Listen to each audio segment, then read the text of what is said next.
রাধে রাধে বন্ধুরা, তোমরা সবাই কেমন আছো? আশা করি সবাই ভালো আছো। দেখতে প্রচণ্ড টেস্টি হয়েছে না?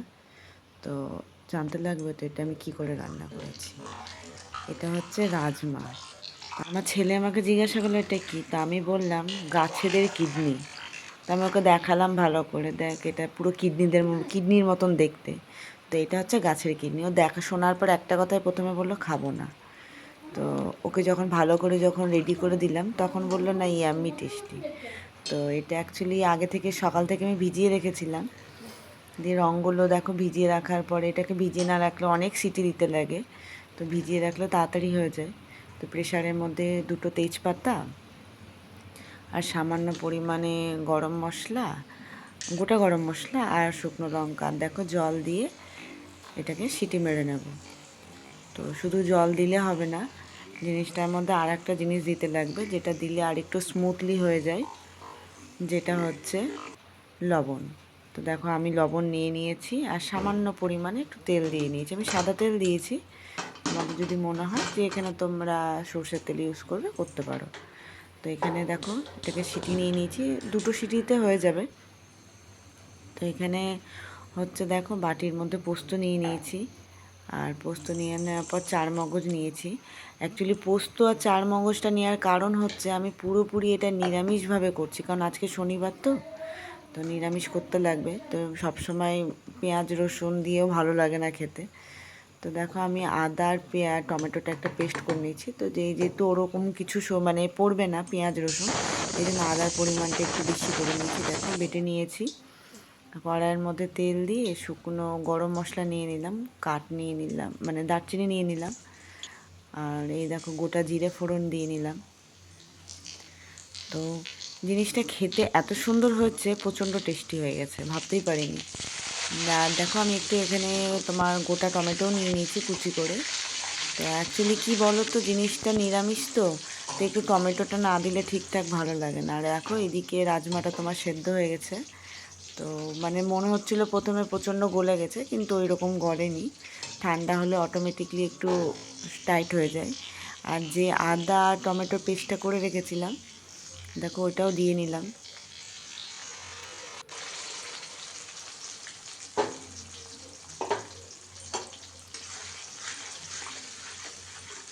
তো দেখো দিয়ে নেওয়ার পরে নাড়াচাড়া করে নিচ্ছি। তো মানে রান্না করতে করতে স্মেলটাও খুব সুন্দর এসেছিলো। আর শনিবার নিরামিষ কী খাবো একটা ব্যাপার থেকেই যায়।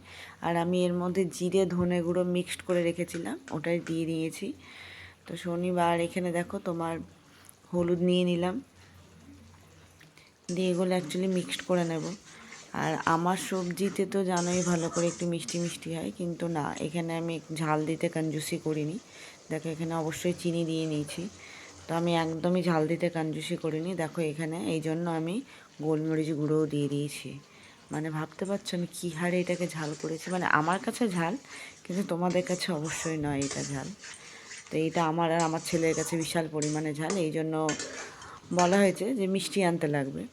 আর এই দেখো শুকনো লঙ্কার গুঁড়ো আর কাশ্মীরি লঙ্কার গুঁড়ো দুটোই দিয়ে নিয়েছি ঝাল আর রঙের জন্য। অ্যাকচুয়ালি কি আমি এতটা ঝাল করি না।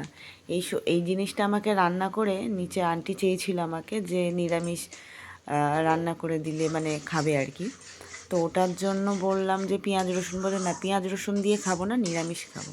তো চলো কাকিমারা একটু ঝাল খায়, তো আমরা একদমই ঝাল খাই না।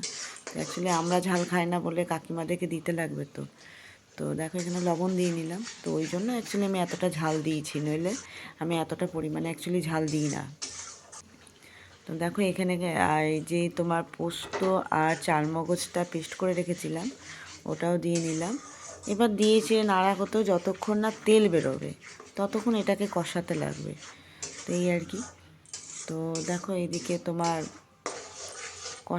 এটা হচ্ছে কষাতে যতক্ষণ সময় লাগে, তো অবশ্যই এটা আমার থেকে তেল বেরোতে একটু সময় লাগে, আর একদম স্লো এসেও কুক করা যাবে না। দেখো তেল বেরিয়ে গেছে, আমি একটু কস্তুরি মেথি দিয়ে দিলাম। তো কস্তুরি মেথি দিলে এমনি সবজিটা টেস্ট এমনি বেরিয়ে যায় সুন্দর, আর স্মেলটাও খুব সুন্দর আসে।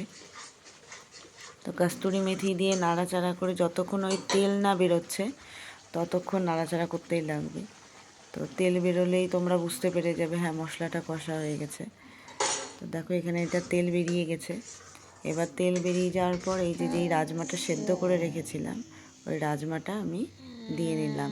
আর লবণটা অবশ্যই তোমরা তোমাদের টেস্ট মতন দেবে। তা আমার পরে থেকে একটু কম হয়েছিল বলে আমি আবার পরে থেকে দিয়ে নিয়েছিলাম। সেটা এখন তোমাদের ওপর ডিপেন্ড করছে লবণটা তোমরা কেমন দেবে। দেখো রাজমাটা সব দিয়ে নিলাম। দিয়ে নেওয়ার পর এখন ফুটে উঠলেই জিনিসটা বাস রেডি হয়ে গেল আর কি। তো ছেলেটা আমি যখন এটা মশলাটা কষাই তখন ছেলে রান্নাঘরে গিয়ে ভেবেছে আমি পনির রান্না করছি। ও অ্যাকচুয়ালি পনির বাটার মশলা খেতে খুব ভালোবাসে। তো ও বলছে মাম্মা পনির করছে, আমরা না আজকে কিডনি রান্না করছি। তো ওই আর কি। এবার ছেলে তো প্রথমে দেখেই মুখটা ব্যাচকালো যে ও আর কিডনির কি বলে না এটা, কিডনির কারি খাবে না। তো এবার কিডনির কারি না খেলে তো কী করবো বলো, এখন তো আমি রাত্রেবেলা তো আর আলাদা কিছু করতে পারবো না। দেখো এটা ফুটে গেছে। তো এবার হচ্ছে কিডনির কারিটা যখন সেদ্ধ হয়েই গেল তো আমি উপর থেকে বাটার দিয়ে নিলাম আর হচ্ছে একটু ধনেপাতা দিয়ে নিলাম, তবেই তো কিডনিগুলো খেতে টেস্টি লাগবে ছেলের মতে। তো চলো আমার এদিকে কিডনি রেসিপি রেডি। তো অবশ্যই তোমরা পাশে থেকো, নতুন যারা আছো আমার চ্যানেলে লাইক কমেন্ট সাবস্ক্রাইব করো, পাশে থেকো, আমিও তোমাদের সাপোর্ট করব, ব্যাক দেবো। আর তোমরা বলো কেমন লাগলো। চলো দেখা হবে নেক্সট ভিডিওতে। Tata, bye bye.